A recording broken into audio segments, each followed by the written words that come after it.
O siya ha, maghanda ka kasi may parating tayong bisita. Alam ko matutuwa ka. Excited na ako. Excited ka na ba? Yung talaga, hindi mo pa nga alam kung sino yun. Ayun na siya. Dali mo, pasok. Pasok. Sina? Sorry. Ayun, ayos dito. Thank you. Okay na pa yun, ma'am. Anak. May dala akong regalo para sa'yo. Salamat. Oh, Mami, thank you po. Wow, ma'am. Ang ganda ng bigay mong regalo, ma'am. Bracelet. Nice necklace. Isa ba sa'yo? Pinag-ipunan ko to. Mo, naglabada ako sa tinda ako nagbalot para mabili ko sa'yo. Sipag ng mami mo, oh. Mabili ko sa'yo. Sir. Ano ibig sabihin nito? Ha? Ba't nakapasok ka dito? Gusto lang. Gusto ko lang makita yung anak ko. Di ba gumraduate siya? Binigyan ko lang ng regalo eh. Wala kang karapatan. Saan ako? Ha? Sino dito ka? Ay, sino? Ano ba, sir? Man! Bakit? Wow! Ano ba sa akin, oh? Wawa? Ha? Gusto ko lang makasama si Sia kahit isang araw lang, oh. Pagbigit mo naman ako. Kahit sa oras, di ko papahiram sa'yo yung anak ko. Pwede ba? Ha? Maramang mo nga to. Hindi ka. Huwag naman kang babalik dito! Huwag naman kang babalik dito! Ay, ano ba yan? Nakikita kayo ng anak nyo. Iya, pumasok ka na sa kwarto mo. Pumasok ka na sa kwarto mo. Okay ba, ha? Huwag mo na pababalikan yan dito.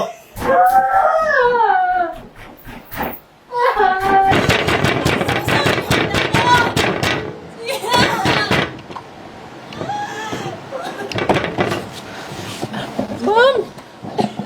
Naku, ma'am. Ma'am, pasensya na po, ma'am. Ha? Hindi ko pa kasi alam na uuwi pala si sir.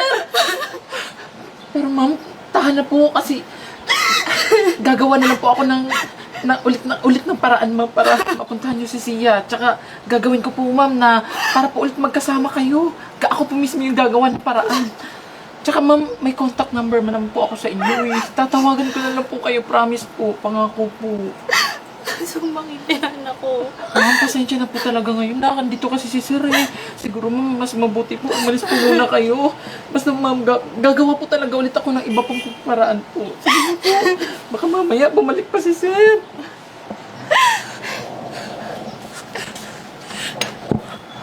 Gosh.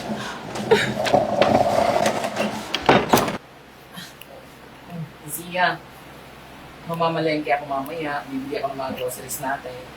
Hindi mo ba ako sumama? Paalam ka sa daddy mo. Ha? Antayin natin yung daddy. Marimar? Anong oras na di ka pa umaalis? Ay, naku sir. Eto na sir, paalis na ako mag-grocery ako sir kasi paubos na yung stocks natin kasi kagabi, ang dami kong niluto. Ayun, yung naka-reserve para kahapon sana, para bukas. Kaya nga, Marimar, dahil mo sinasabi. Akala ko, Hindi pwede mo ba akong sumama kay Ate Marimar? teka lang, bakit? Hindi mo daw ako siya. Ay, gusto niya ata yung nadaanan ko dun na fried chicken sir kasi bumili ako kahapon. Eh, nagugustuhan niya kaya siguro gusto niya sumama. Okay, sige, ganito Marimar.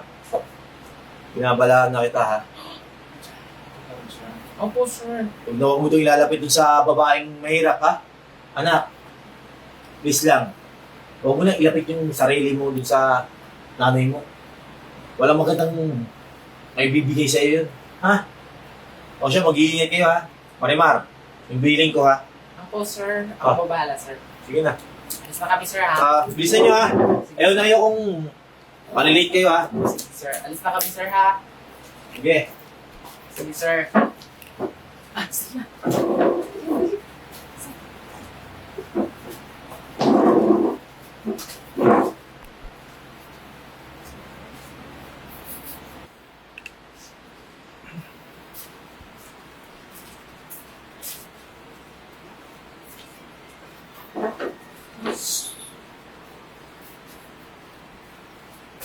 Si anak.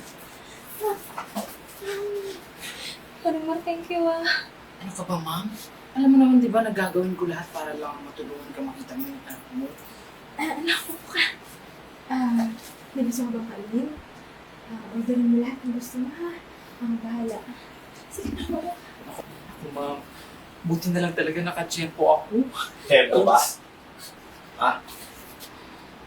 Sige, liga. Charles naman. Pabigyan mo naman ako kahit ngayon lang mo. Sinabihan natin, di ba? Ang tigas ng ulo mo. Liga, Rico! Charles, mahiya! Tumigil ka! Kahit isang araw lang mo. Gusto ko lang makasama yung anak ko. Pwede ba? Tigilan mo na yung anak ko. Ha? Alam mo yan sa sarili mo. Hindi ka naghahabol sa'yo o sa pera niyo. Gusto ko lang makasama si Sia. Sa tingin mo, papayag ako? Ha? Na makakasama o mahahawakan mo yung anak ko? Hindi ko kaya. Hampas lupa ka lang. Baka marumihan yung anak ko sa'yo eh. May karapatan ako sa bata. Nanay niya ako. Huwag mo na yung mangyari mo sa akin. Huwag ka magkalalapit! Sir, pabayaan niyo na po yung mag-isa. Isa ka ba? Karapatan? Ipapatawa ka ba? Ha? Alam mo kung gaano ako kayaman. Isang kwarto tayo magkita. At sisiguraduhin ko sa'yo, sa akin mapupunta ang custody ng bata. At isa pa, papatunayan ko sa korte na wala kang silbi. Kaya huwag ka nang umasa na kahit konti, makukuha mo sa akin si Sia. Sia. Sir, ako na po maghahatid. Doon ka! Ba? Doon ka! Yan. Simula ngayon, ha? Dahil sinuway mo ako, magsama kayong dalawa. Bagay naman kayo eh. Mga dukha. Tawag ka nang uuwi ha. Dito na!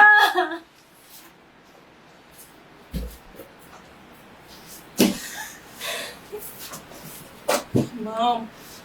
Sorry po, ma'am. Akala ko po talaga, ma'am, hindi po kami nasundan ni Sir eh. Alam ko po kasi sa kanya, mag-grocery lang po kami.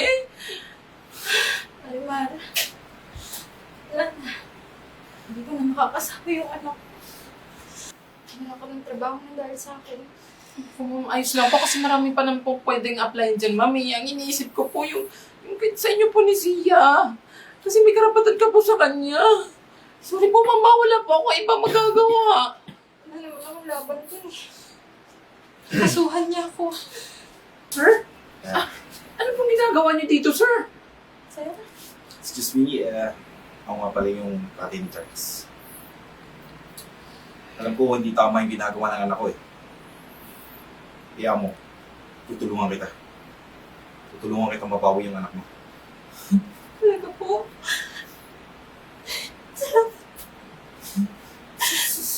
Sir? Ano pong ginagawa niyo dito, sir? Ang isipin niya, sumunod kayo sa akin. Ayan. Saan po tayo, sir?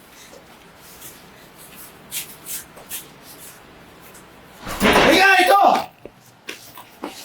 Di ba sabi ko sa'yo? Ha? Na huwag nilalabas sa mami mo! Mahirap lang yun! Wala po akong mahirap kay mami. Ba't ka po kasama ko po siya? Bakit ba tigas ang ulo mo? Ha? Ano bang paparamos sa nanay mong yun? Wala kang ipapakain sa'yo yun eh. Alam mo ikaw, ha? Simula ngayon, hindi ka makakalabas sa kwarto mo hanggat di ko sinasabi. Nagkakain din tayo! Kung ako iniiyakan ha? Dad, teka lang. Anak, Ano ibig sabihin ito? Kasama mo to. Alam mo Charles, di tama yung ginagawa mo eh. Hindi mo pwedeng tanggalan ng karapatan to si Virgo para sa anak niya. Dad, ano bang pinakain sa'yo nito? Ha? Dad, mahirap ng babae yan, oh. Alam mo may bibigyan ng magandang buhay yung sa anak ko? bakit? Ha? Sa tingin mo magandang buhay mabibigay mo sa anak natin? Hoy, lahat ng pangangailangan ni Sia, nabibigay ko. Hindi pera ang kailangan ng anak ko! Sino may sabi sa'yo? Ha? Hindi nagutom yung batang yan. Ha? Tingnan mo nga siya ngayon!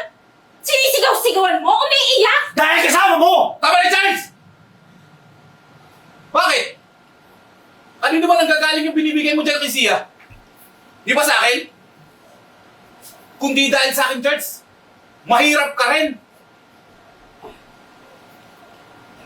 Eh, Dad! Pinoprotektahan ko lang naman yung anak ko eh. Tantahan? Hindi ako masamang tao. Wala akong ibang gustong gawin kundi mahalin. Pero ayaw ko lumaki yung anak ko na mahirap.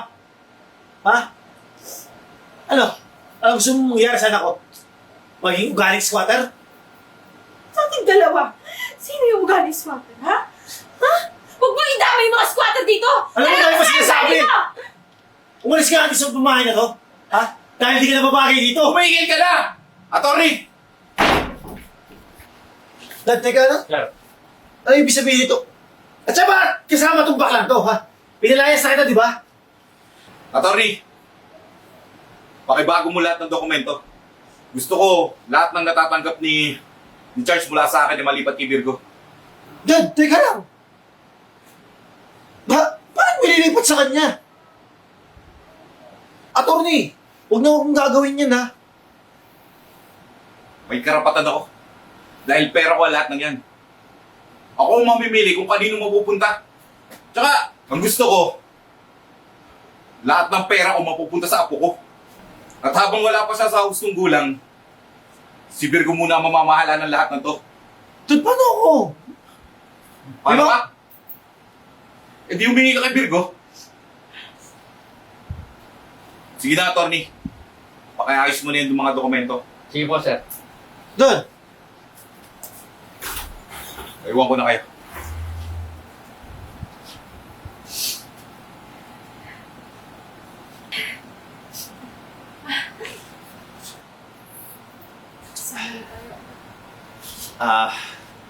Virgo. Baka naman pwedeng kausapin mo si Daddy. Hindi ko naman kaya na mawala yung mga allowance ko. Alam mo, Charles, wala akong ibang gusto. Hindi makasama yung anak ko. Kasalanan mo kung bakit umabot tayo sa ganito. Tama lang yan. Para maranasan mo yung hirap na pinagdaanan ko. Teka lang. Paano ako? Saan ako pupunta nito? Tsaka, siyempre gusto ko makasama yung anak ko. Mag-alala. Yung katulad mo. Sisiraan yung buhay ng anak ko. Na lumaki na walang kinikilalang magulang. Hindi ko maintindihan eh. Kung ano ba talagang mahalaga sa'yo? Yung anak mo? O yung pera na nawala sa'yo?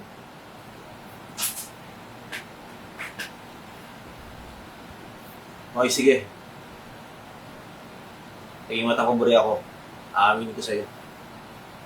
Pero please lang, pag gusto kong makasama yung anak ko, sana ipahira mo. Hindi natin tanongin yung bata. Kung gusto ka pa niya makasama. Sige. Gusto mo makasama yung daddy mo? Gusto mo makasama yung anak mo? Bago pa. So, paano ba yan, sir?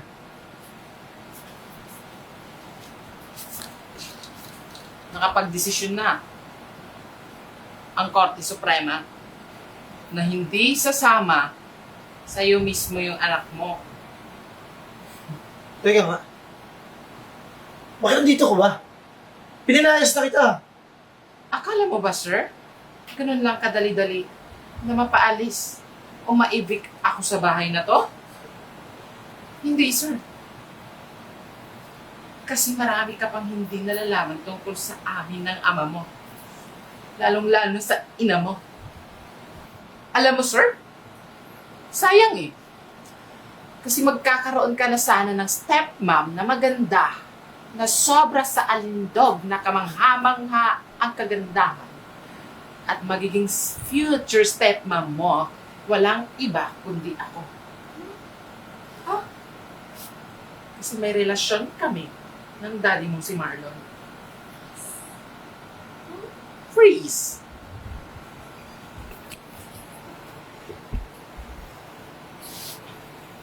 At ngayon, Isa na naman kwento ang ating natunghayan sa araw na ito.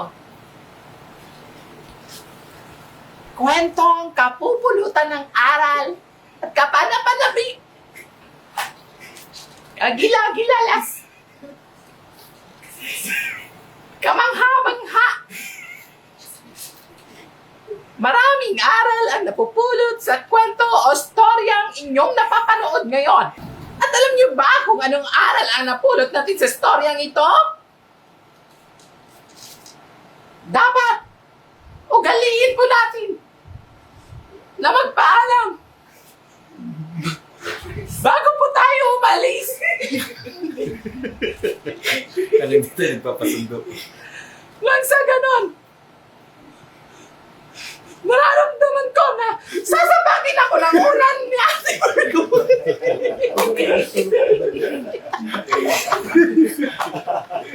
Hanggang sa ngayon, hindi na siya maglalakad.